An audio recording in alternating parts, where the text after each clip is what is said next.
อนาคตอย่าเฝ้าคำนึงอดีตอย่ารำพึงใฝ่เฝ้าปัจจุบันเท่านั้นจึงเกิดประโยชน์นาคิดอย่างนี้ค่ำเช้าก่อเกื้อเกษมสาร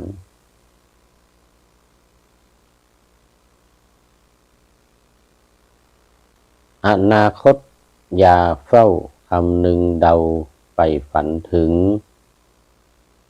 อดีตอย่ารำพึงหวนคิดถึงสิ่งผ่านมาปัจจุบันเท่านั้นจะสมฝันปรารถนาคิดอย่างนี้ทุกคราจะก่อเกื้อสุขทางใจ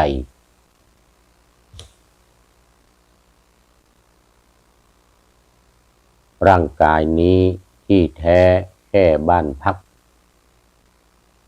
เข้าพำนักพักพาอยู่อาศัย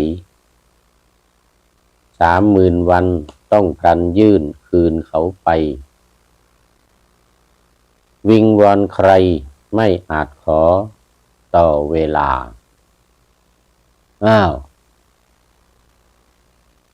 พระมหา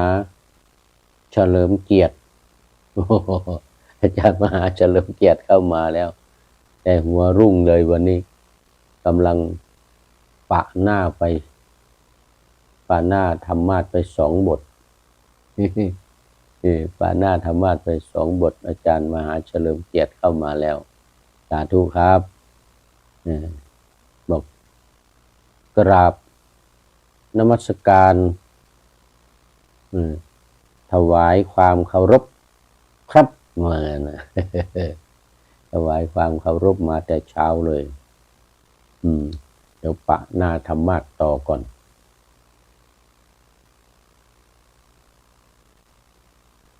แม้ชื่อเสียงโด่งดังอย่าหวังพึ่งเวลาถึงต้องจำพรากจากเคหาทิ้งร่างกายไว้โชว์ในโลกาสิ่งนำพาดีกับชั่วติดตัวไปวันนี้รุ่งนี้ร่วงดวงไม่แน่วันนี้แย่รุ่งนี้ยังกลับดังได้วันนี้ดังรุ่งนี้ดับกลับเปลี่ยนไปโปรดจำไว้ทุกชีวิตไม่แน่นอนจงมีศีลมีธรรมประจำจิตทำพูดคิดตามธรรมคำสั่งสอนนี่คือทางสร้างสุขสถาพรไม่เดือดร้อนเพราะศรัทธาบูชาธรรมแม่เกียงคำรุ่งโรจน์เข้ามาแล้วแม่เกียงคำรุ่งโรจน์ตามเข้ามากราบสาธุเจ้าข้านี่กราบสาธุมาแล้วโมทนาป่าหน้าธรรมาสยังไม่จบนะนี่แม่เกียงคำเข้ามาแล้วใครทำผิดคิดชั่วช่างหัวเขาขอให้เราทำดีไว้อุปถัมภ์ใครอิจฉานินทาหน่อยปล่อยเขาทำเราสุขล้ำช่ำสนุกเขาทุกข์ทน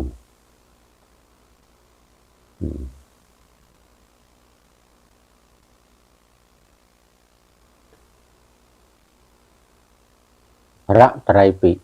ฎกลอยฟ้ามาประกาศวัดพระธาตุดอยสุเทพ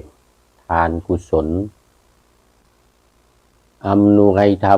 มทานแก่มวลชน ในสากลโลกล่า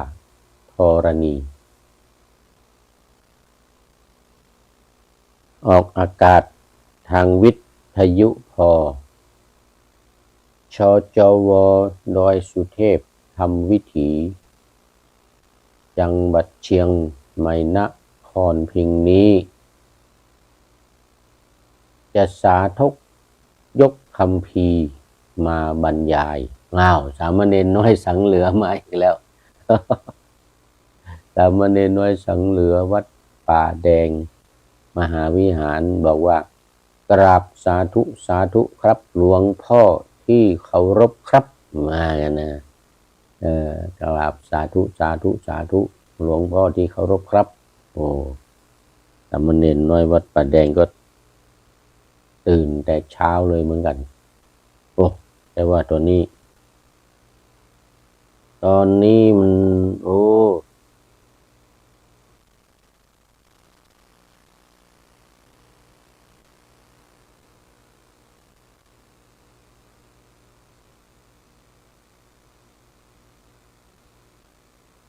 7 นาฬิกา7 นาฬิกา 12 นาทีแล้วนี่สายแล้วสามเณรทำวัดสวดมนต์เดินรอบอุโบสถมาแล้วนี่เดินรอบอุโบสถมาแล้วกราบขอให้หลวงพ่อมีสุขภาพแข็งแรงไร้โรคาภัยทั้งปวงกราบขมามิพันเตกราบขมามิพันเตกราบขมามิพันเต สาธุครับสาธุแล้วก็ตามมาด้วยพานุวัตรแสนคำพานุวัตรโอ้ท่านพระครูโอ้พานุวัตรแสนคำท่านพระครู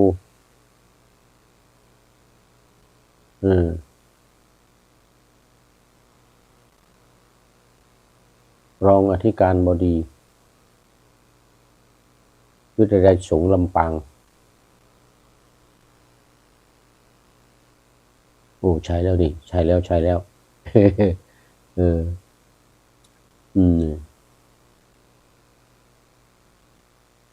วิทยาลัยสงฆ์ลำปางสาธุสาธุ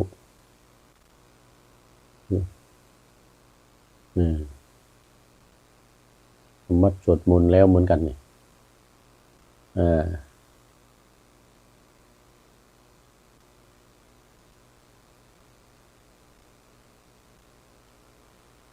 จากพระสูตรในพระไตรปิฎกสีวินัยอภิธรรมดีวินิจฉัยจากพระโอษฐ์องค์พุทธพระจอมไตรอธิบายเสริมสร้างบางประการสรุปใจความย่อพอสังเขปให้คติเป็นสเต็ปตามแก่นสารฝากข้อคิดสะกิดใจให้วิจารณ์เพื่อเกิดความสำราญเบิกบานใจขอเชิญรับฟังอย่างสนุกสนานนำไปประกอบการงานทั้งหลายให้ประสบความสำเร็จเสร็จสบายปรารถนาสิ่งใดได้ดังปองแม่ชีวชิรยานีแป้นน้อยมาแล้วโอ้มาตื่นแต่เช้าเหมือนกันนะนี่สำนักสงฆ์สำนักปฏิบัติกรรมฐานสัญญโตนู่นอำเภอดอยสะเก็ดจังหวัดเชียงใหม่สาธุสาธุสาธุข้าพระอาจารย์เหมือนนะโอ้สาธุ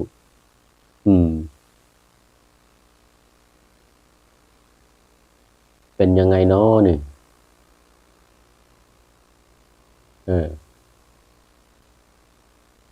สำนักสัญญโต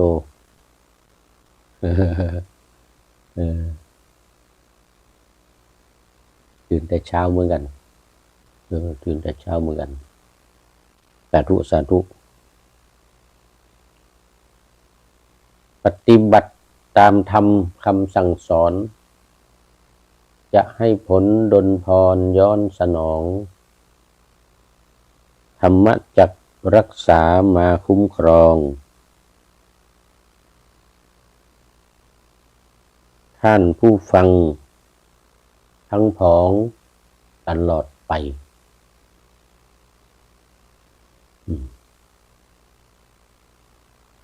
ขอนอบน้อมในองค์สมเด็จพระสัมมาสัมพุทธเจ้า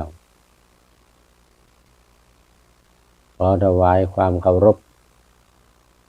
พระมหาเถระพระเถรานุเถระเจ้าคณะพระสังฆาธิการทั่วโลกมันมีพระเดชพระคุณพระธรรมเสนาบดีรองเจ้าคณะภาค7วัดพระธาตุดอยสุเทพเป็นต้นและขออำนวยพรท่านผู้ฟังท่านผู้ชมสาธุชนพุทธบริษัททั้งหลายวันนี้รายการพระไตรปิฎกลอยฟ้าก็ลอยมาจากประเทศอังกฤษวันนี้นะวัดเดี๋ยวก่อนวัดพระสิงห์UK มาเมื่อวานแล้วมาเมื่อวานวันนี้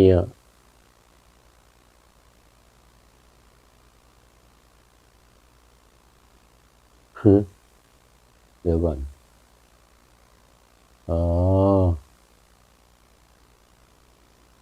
มันดึกแล้ว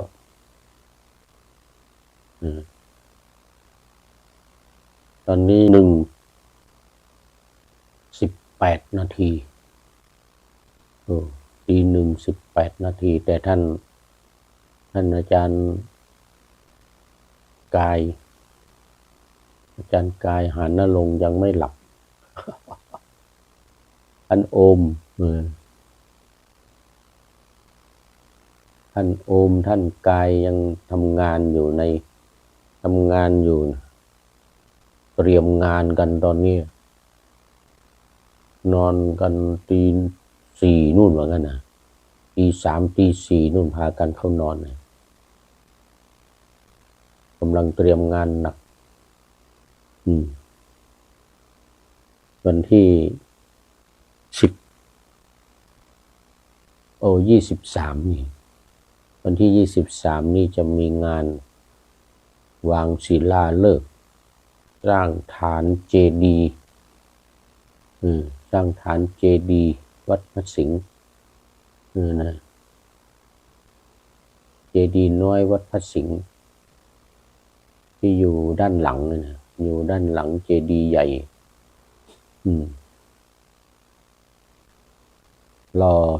รอมาแล้วส่งมากำลังอยู่กลางทะเลตอนนี้อยู่ในเรือ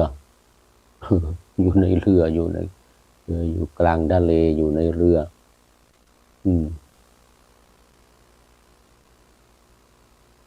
จะมาถึงปลายเดือนเนี่ย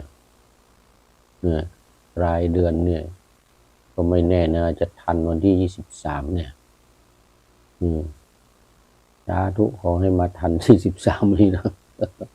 ไม่ว่าจะวางศิลาฤกษ์ฐานของเจดีย์นี้โดยจะมี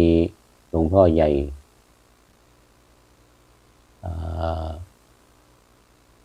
ที่ปรึกษาเจ้าคณะภาค7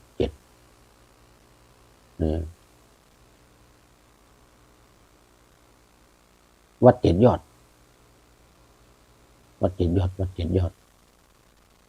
พระหลวงพ่อพระเทพปริยัติหลวงพ่อพระเทพปริยัติอดีตเจ้าคณะจังหวัดเชียงใหม่ อันนี้เป็นที่ปรึกษาเจ้าคณะภาค7วัด7 ยอดพระเทพปริยัติจะมาเป็นประธานในการวางศิลาฤกษ์ฐานเจดีย์วันวัดพระสิงห์UKนี่นะแล้วก็หลวงพ่อเจ้าอาวาสวัดพระสิงห์หลวงจังหวัดเชียงใหม่ก็จะมาด้วยคือหลวงพ่อ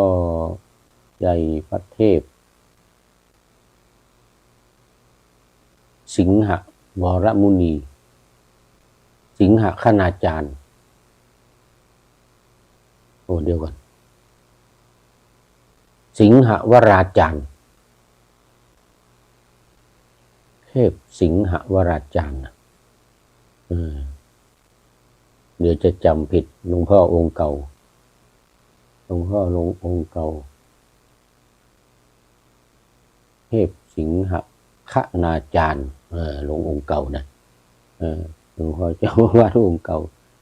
เทพสิงหคณาจารย์ต่อมาเป็นพระธรรม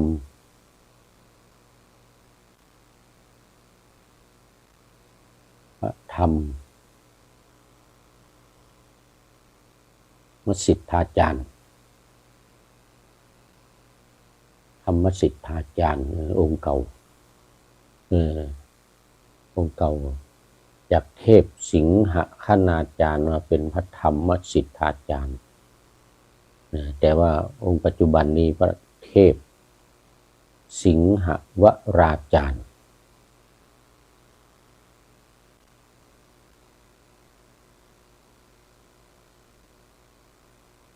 น่าจะใช่ละ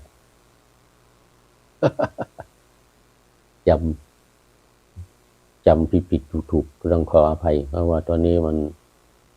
เฒ่าแก่แล้วนี่อายุเท่ากันนี่แหละ68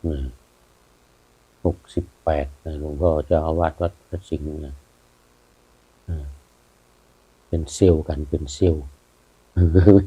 กันนี่แหละอายุ68เท่ากันนี่แต่เรานี่มันกุกะนะโมแล้วท่านกายกุกะนะโมเนี่ยมันจำผิดถูกไปเลยแล้วก็มีพระเถระอีกหลายรูปมาตามมามันวันที่19ออกเดินทางแล้วก็จะมาถึงที่นี่วันที่21วันที่21มีวัดเชียงมั่นอาจารย์มหาสมชายก็มาด้วย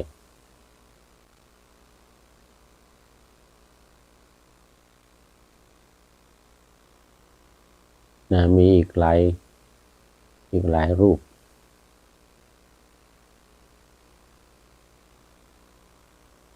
รู้สึกว่าหลวงพ่อวิตันวัดเชียงยืนเห็นว่างั้นนะหลวงพ่อวิตันวัดเชียงยืน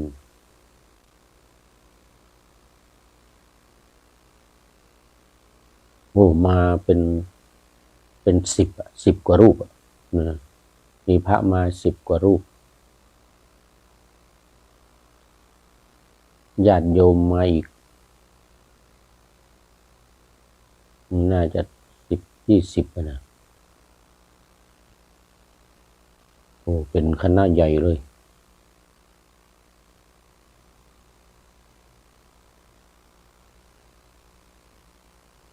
มาอยู่นี่21 22 23นี่นะเสร็จแล้วก็จะไปสกอตแลนด์24 25 26วันที่27จึงจะบินกลับ27จึงจะกลับ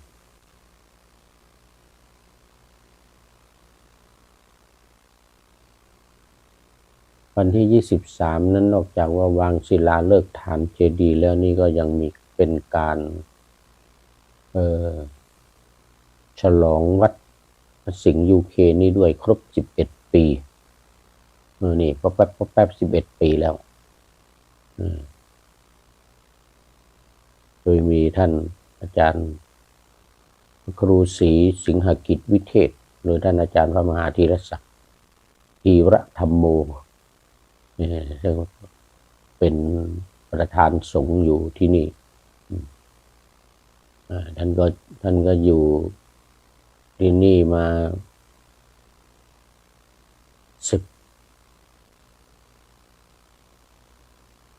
17 ปีแล้วนะ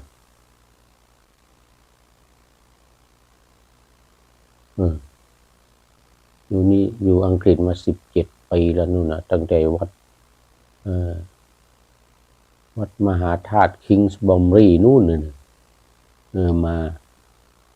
อยู่กับหลวงพ่อเจ้าคุณเหลาพระราชปัญญาคุณราชสิงหะพระราชวิเทศปัญญาคุณเนี่ยนะประธานพระธรรมทูตสายประเทศอังกฤษไอร์แลนด์ตอนนั้นอยู่ที่วัดมหาธาตุคิงส์บอมรีแล้วก็ปัจจุบันนี้ก็เป็นเจ้าอาวาสวัดพระธาตุวัดพุทธประทีปกรุงลอนดอนวัดพุทธประทีปพูดไปพูดมาก็งงมันงงแล้วตอนนี้มันดึกด้วยที่นี่ตี 1 กว่าแล้วรายการวัดไตรปิฎกลอยฟ้านี่ก็จะออกอากาศวัดพระธาตุดอยสุเทพ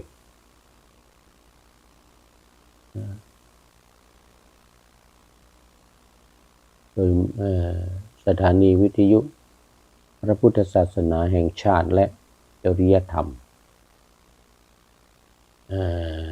ก็จะมีซึ่งมีพ่อครูวรรณรบนามวงพรหมเป็นผู้อำนวยการอาจารย์พระมหาประสิทธิ์สาธิโกเป็นหัวหน้าสถานี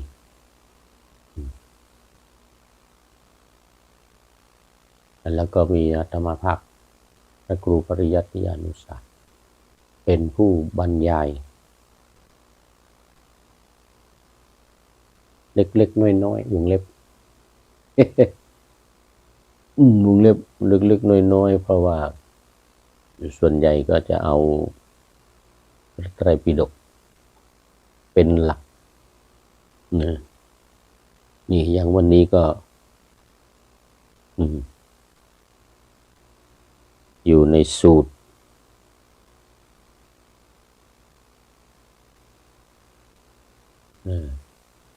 อานันทะ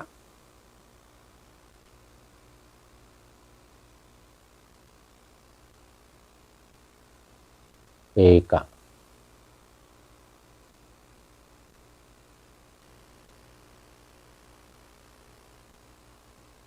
กลัตตสูตร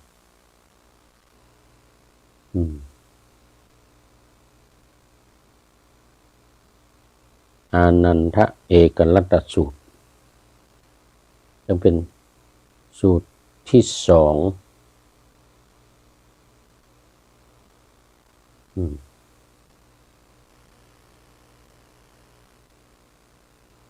ในวิพังคะวรรค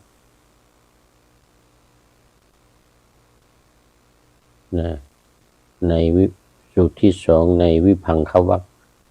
วิพังคะวรรคนี่เป็นวรรคที่4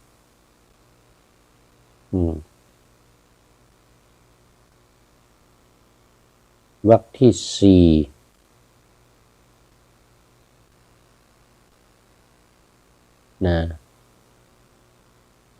วรรคที่4แห่งอุปริปันธาต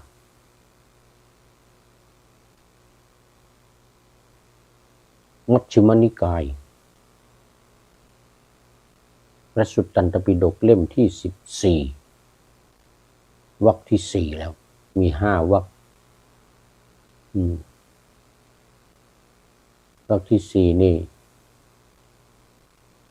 วิพังคสูตรวิพังควรรคนะวรรคที่ว่าด้วย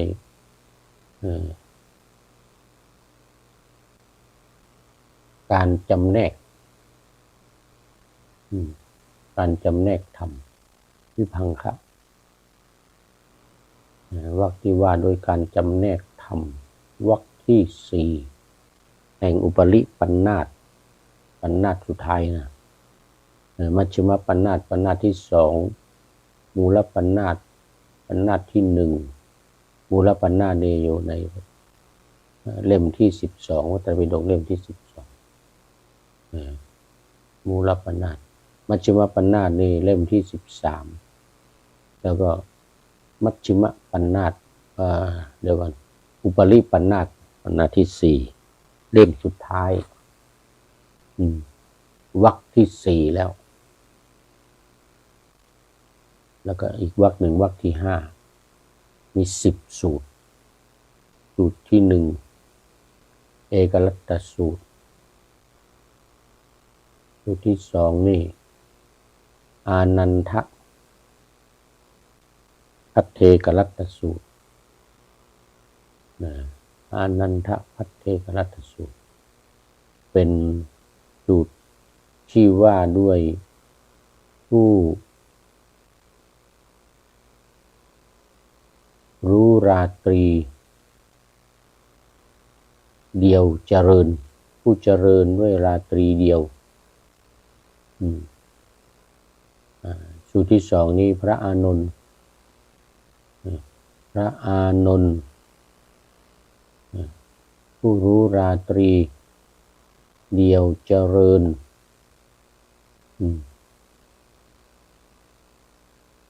ราตรีเดียวเจริญก็คือราตรีเดียวเนี่ยบรรลุธรรมผู้ปฏิบัติธรรมเนี่ยราตรีเดียวเลยเจริญเหมือนท่านพระอานนท์นี่ก็ราตรีเดียวเหมือนกันคือปฏิบัติธรรมเนี่ยแค่1 คืนเอาหมายถึงว่าปฏิบัติเอาจริงเอาจังนะจริงท่านพระอานนท์นี่เป็นพระโสดาบันมานานติดตามพระพุทธองค์เป็นพุทธอุปถากผู้อุปถากพระพุทธเจ้าแต่ได้เป็นแค่โสดาบันพอพระพุทธเจ้าปรินิพพานแล้วได้ประมาณ3 เดือนได้ประมาณพุทธเจ้าปรินิพพานมาได้ประมาณ3 เดือนจะมีการทำสังฆายนา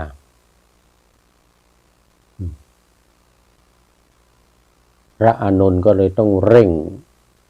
ปฏิบัติธรรมให้เป็นพระอรหันต์เพราะตัวเองเป็นแค่โสดาบันเนี่ยคนอื่นๆ500มีพระมหากัสสปะเป็นประธาน499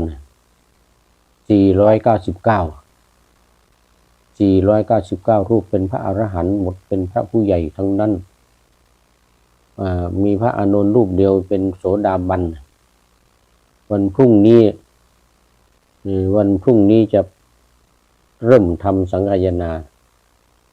จัดสถานที่กันหมดแล้ว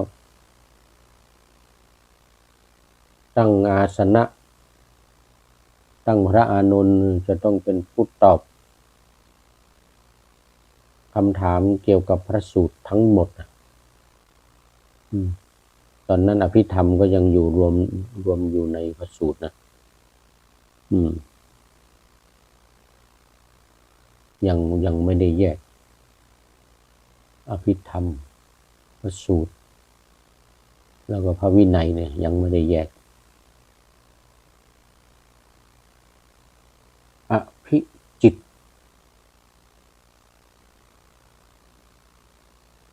อริยกุล โอ้มี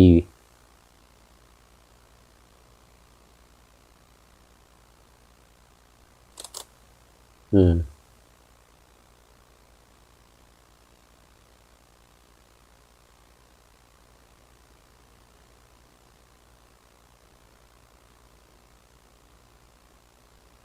อืม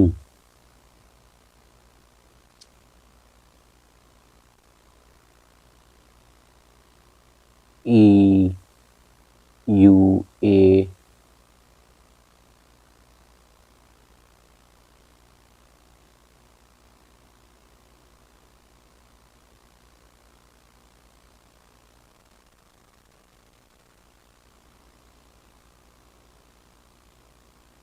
อืม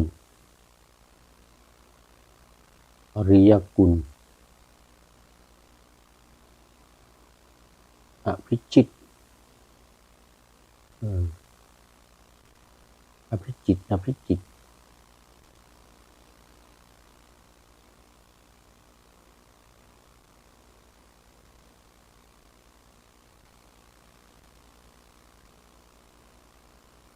อืม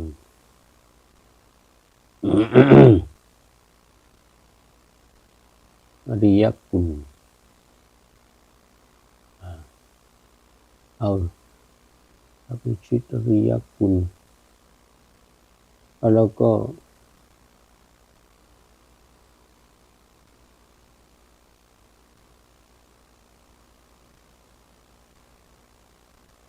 เชนนคร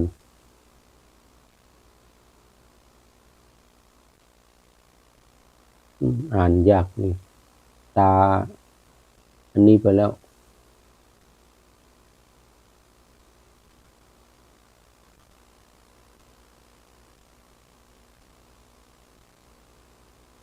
นคร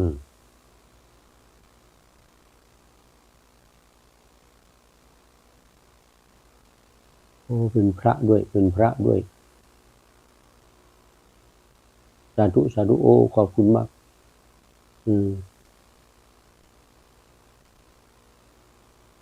มองไม่ชัดโอ้เป็นพระด้วยโอ้สาธุครับขอบคุณมากครับอภิจิตนี่ก็เป็นพระด้วยหรือเปล่านะโอ้สีขาวเราบุญโยมอภิจิตE A อภิเทพปัญญาวงศ์นะ E A อภิเทพปัญญาวงศ์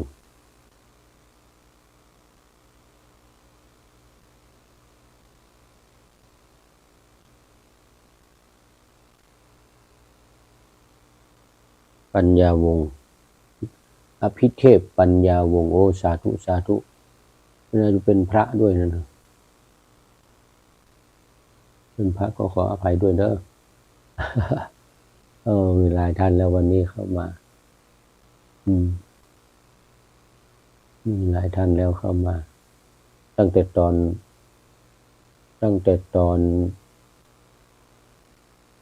ปะหน้าธรรมาสมา3 ท่านแม่ชีวชิรยานีด้วย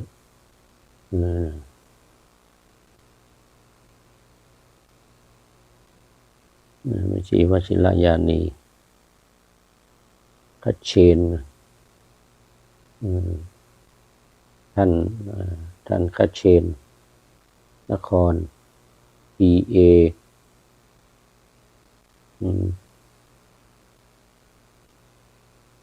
อภิเทพ E A อภิเทพปัญญาวงศ์โอสาธุสาธุเอาแล้วตอนนี้ก็เข้ามาสู่เนื้อหาสาระของอภิธรรมเดี๋ยวพระไตรปิฎกพระไตรปิฎกกันเลยนะที่นี้อานันทภัทเทกรัตตสูตรสูตรด้วยพระอานนท์ผู้เจริญ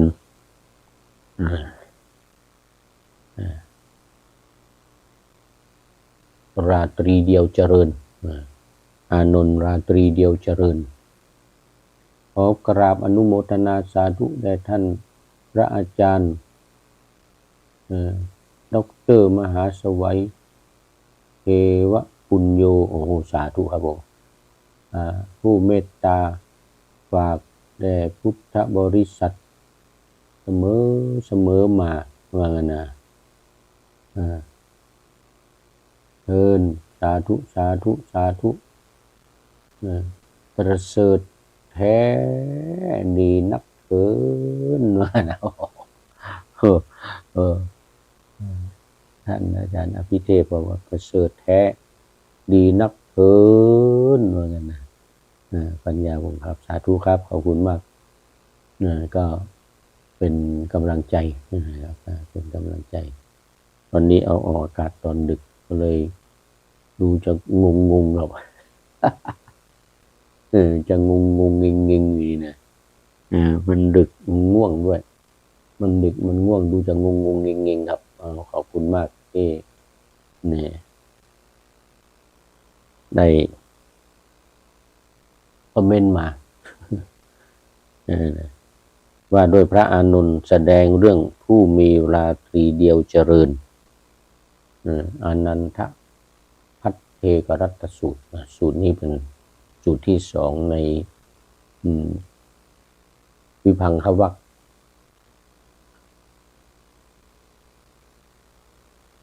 เอวังอานันทนาเมนะ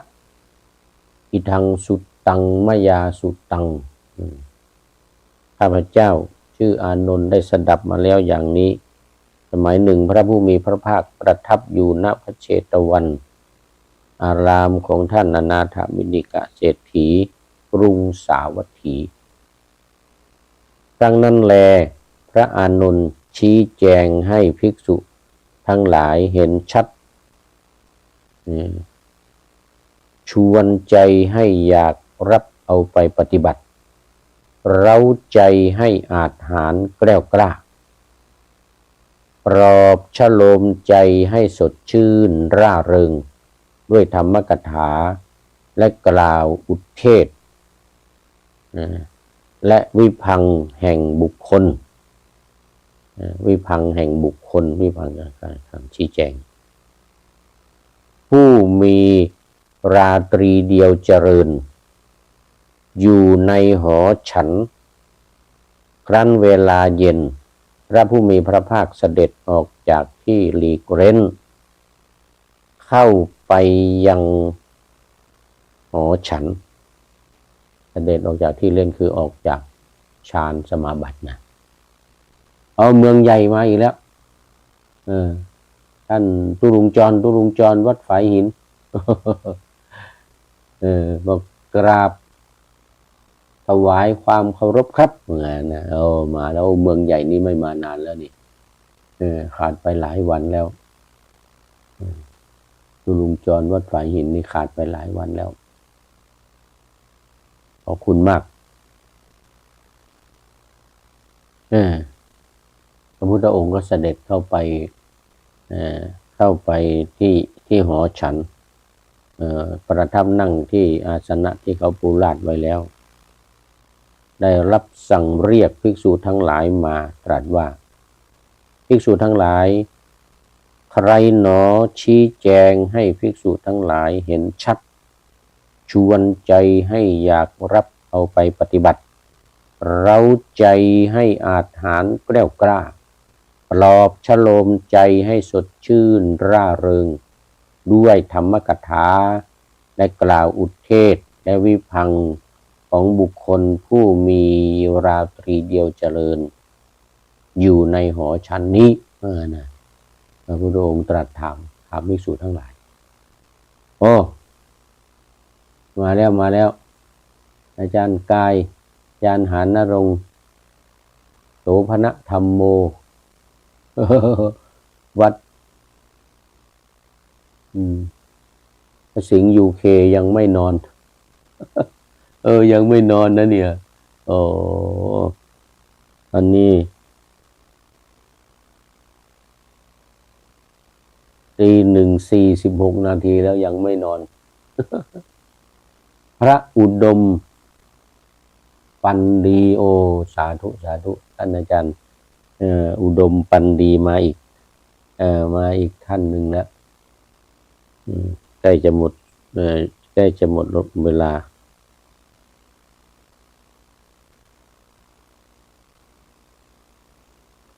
เดี๋ยวต้องไปดูโปรไฟล์ก่อนส่วนท่านอาจารย์อุดมปันดีอยู่วัดไหนเนาะยังไม่เป็นไรเดี๋ยวไปดูโปรไฟล์สาธุครับขอบคุณมากพระพุทธองค์ตรัสถามว่าโอ้ใครเนาะเนี่ยมาแสดงธรรมให้ชักชวนให้เร้าใจชักชวนให้น่านำไปนำปฏิบัติเร้าใจว่างั้นนะถามภิกษุทั้งหลาย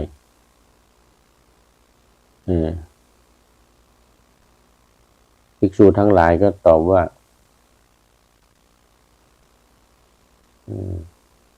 พระอานนท์เหมือนกันนะพระอานนท์ตรัสแสดงข้าแต่พระองค์ผู้เจริญท่านพระอานนท์กำลังชี้แจงให้ภิกษุทั้งหลายชัดเจนชักชวนให้อยากนำไปปฏิบัติเร้าใจให้อาจหาญแกล้วกล้าปลอบฉโลมใจให้สดชื่นร่าเริงด้วยธรรมีกถาและได้กล่าวอุเทศ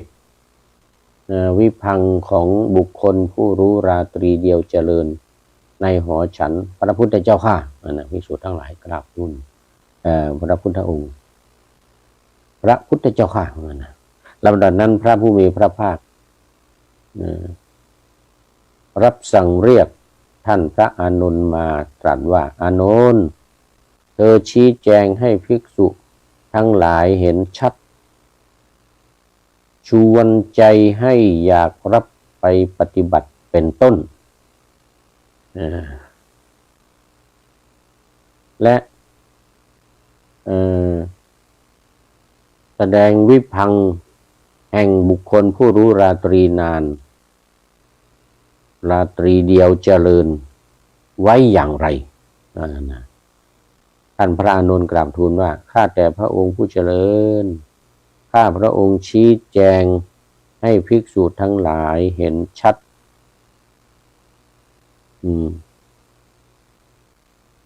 ชักชวนให้ร่าเริงด้วยธรรมีกถาอย่างนี้และกล่าวอุเทศ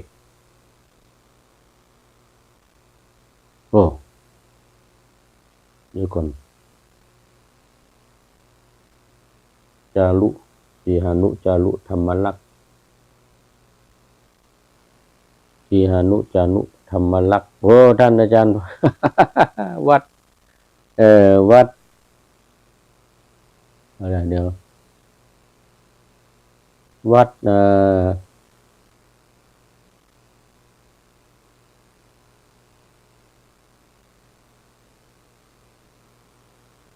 ลืมไปนี่สีหานุจารุธรรมลักษณ์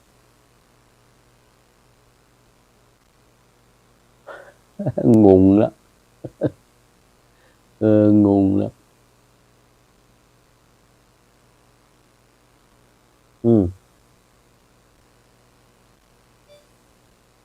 สีหานุจารุธรรมลักษณ์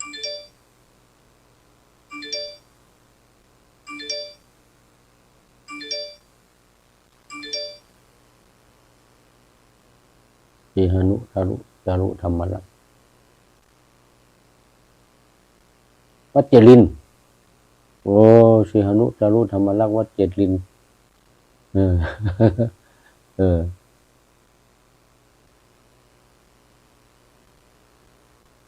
วัดเจริญสีหานุจารุธรรมลักษณ์วัดเจริญ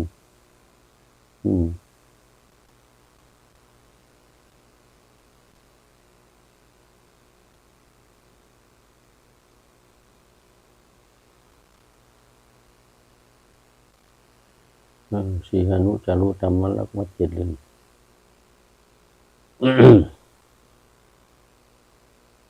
ข้าแต่พระองค์ผู้เจริญมือ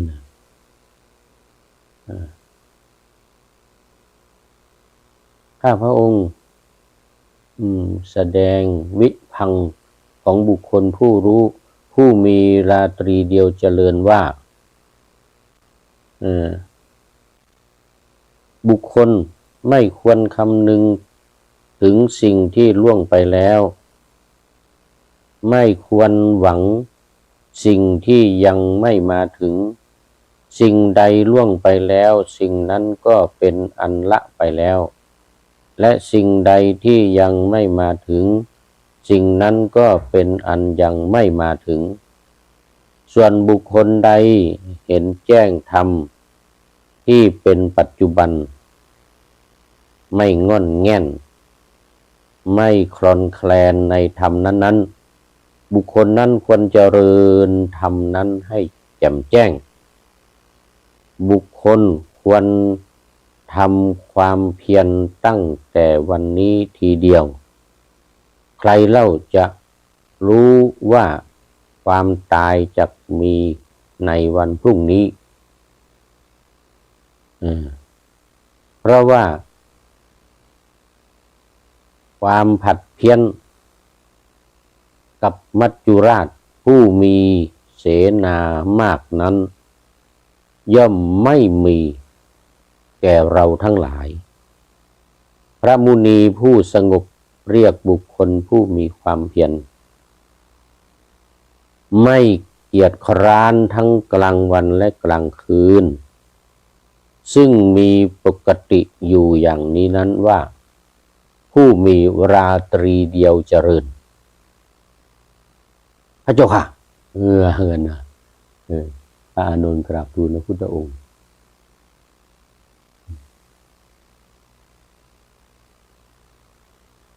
ว่าผู้ที่รู้ราตรีเดียวอยู่ราตรีเดียวเจริญเนี่ยนะคือไม่คิดถึงอนาคตไม่คิดถึงอดีตนะไม่คิดถึงอดีตแล้วก็ไม่นึกถึงไม่ใฝ่ฝันถึงอนาคตเหมือนที่ได้ปะหน้าธรรมาสไว้เหมือนที่ปะหน้าธรรมาสไว้เมื่อกี้นี้ว่าอดีตมันก็ผ่านไปแล้วอนาคตก็ยังไม่มาถึงปัจจุบันเท่านั้นที่จะเป็นสิ่งที่เป็นประโยชน์เกื้อกูลต่อคนเราอัจเฉวกิจจมาตัปปังโกชัญญามรณังสุเวนะหิโนสังขรันเตนะมหาเสเนนะมัจจุนาว่านะอดีตโกชัญญามรณังสุเวใครจะไปรู้ว่าพรุ่งนี้จะมีความตายจะมาถึงในวันพรุ่งนี้ใครจะไปรู้ความตายอาจจะมาถึงพรุ่งนี้หรือข้างหน้านี้5 นาทีข้างหน้านี้จะมาถึงใครก็ไม่สามารถจะรู้ได้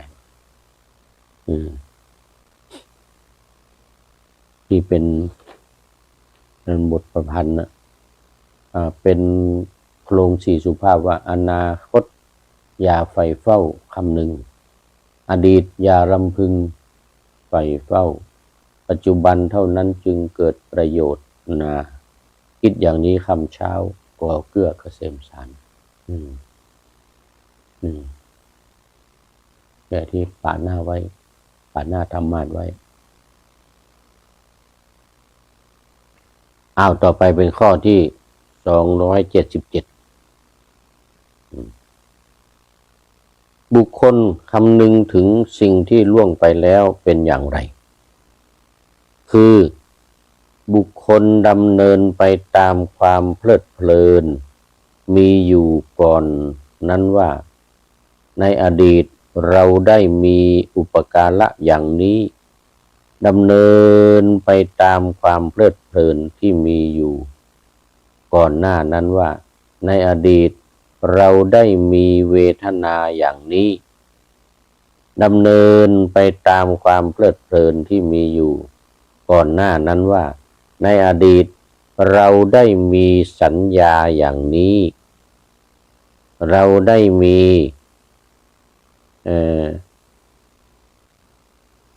สังขารค คือการประกอบอย่างนี้เราได้มีวิญญาณอย่างนี้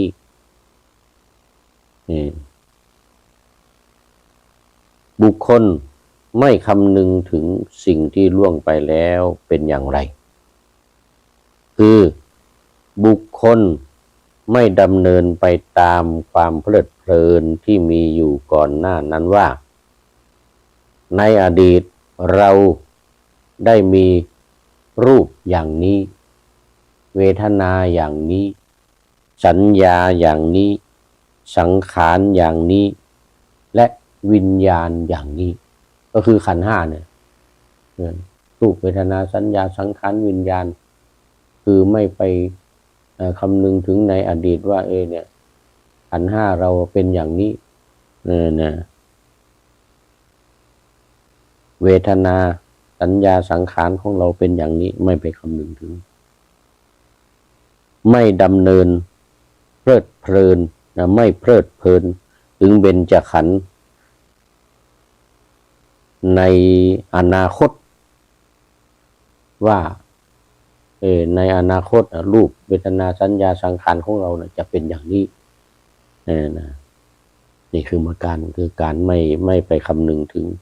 ทั้งในอดีตทั้งในปัจจุบันและในอนาคตธรรมของสัตบุรุษไม่ได้รับการแนะนำในธรรมของสัตบุรุษพิจารณาเห็นรูปความเป็นอัตตาพิจารณาเห็นอัตตารูปบ้างพิจารณาเห็นรูปเป็นอัตตาบ้างพิจารณาเห็นอัตตาในรูปบ้างพิจารณาเห็นรูปเวทนาสัญญาสังขารและวิญญาณ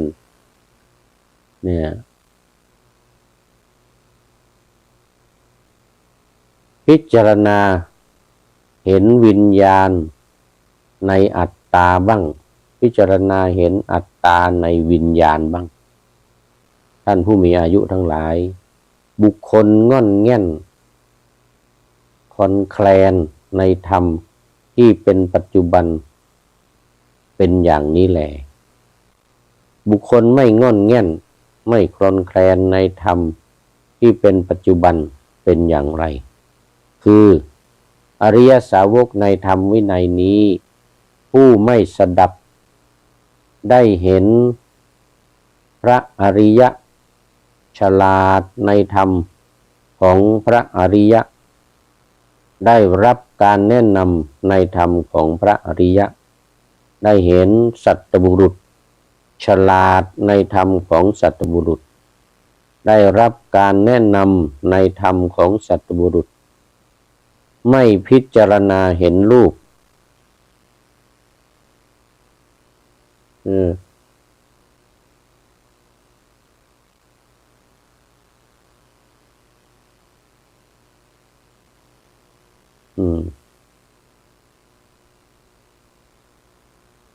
ไม่พิจารณา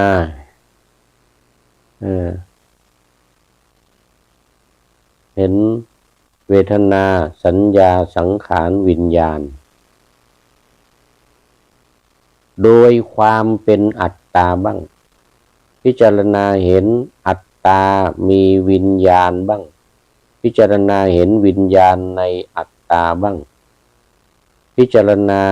เห็นอัตตาในวิญญาณบ้างนี้คือบุคคลที่ไม่ง่อนแง่นในธรรมที่เป็นปัจจุบัน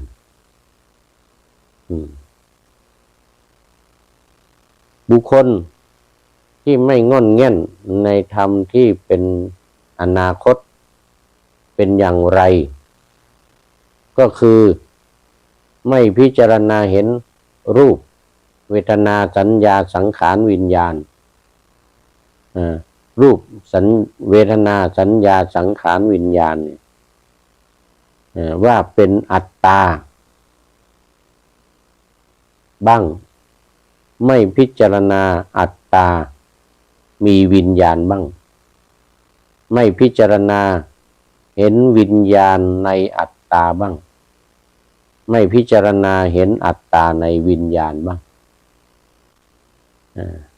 ท่านผู้มีอายุทั้งหลายบุคคลไม่งอนแง่นในธรรมที่เป็นปัจจุบัน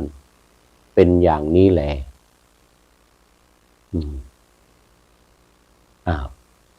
ดูไปดูมาเวลาหมดพอดี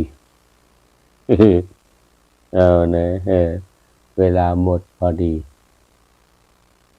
ท่านอาจารย์พระอุดมปัญญาดีเป็นท่านสุดท้ายเนี่ยเป็นท่านสุดท้ายในรายการวันนี้เพราะฉะนั้นเวลาของ รายการของเราก็วันนี้หมดพอดีเลย